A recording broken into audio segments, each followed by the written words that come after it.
Hello YouTube and welcome back to our channel.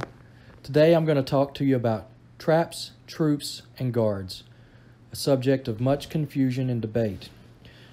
A primary source of this confusion is that people don't understand which tier troops are going to die with which level of traps. So I'm going to go ahead and go through that, and I've labeled them up for you.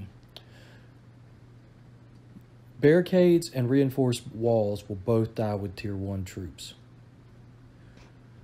Archers with tier 2, pits with tier 3, wards with tier 4, totems with tier 5, and runes with tier 6, and cannons with tier 7. There are several strategies that you can implement regarding traps, troops, and guards.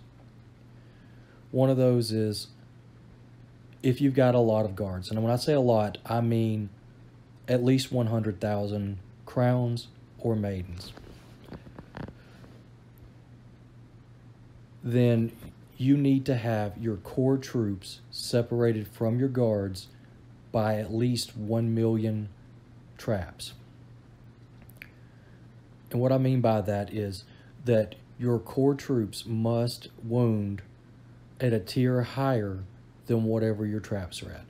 So if you had tier 6 troops, then you're going to need at least 1 million totems separating your guards from your core troops.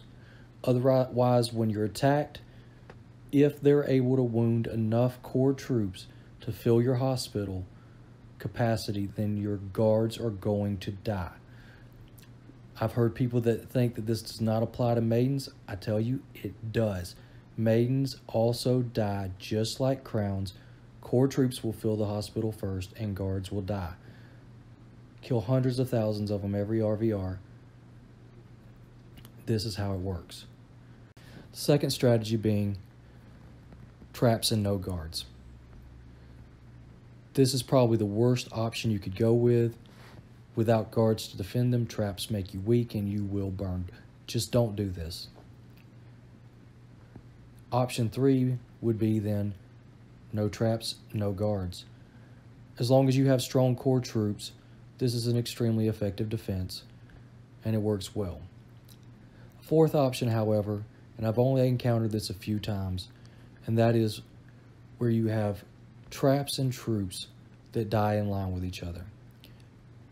This is extremely effective, and it would be the one that I recommend for all free players. This would be, for example, if you had tier 6 troops and runes. On every attack, you're going to wound some traps and some troops. Unlike most defense, though, your traps are not going to get wiped out in the beginning of the onslaught. They're going to be there, and they're going to have to get rid of most of your troops before all the traps are gone. It's an extremely effective defense and one I would highly recommend. If I had to prioritize them, I would go with guards and traps first. Second option, going with the troops and traps that die in line with each other. Both of these options are extremely effective.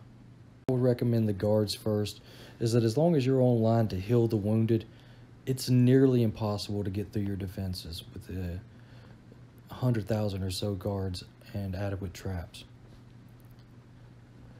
I hope that the information I've shared with you today has cleared up some of the confusion on this subject, and I hope it helps you to have a stronger defense going forward. If you found this information helpful, hit the subscribe button and we'll keep bringing new information out to you. Thank you and have a good day.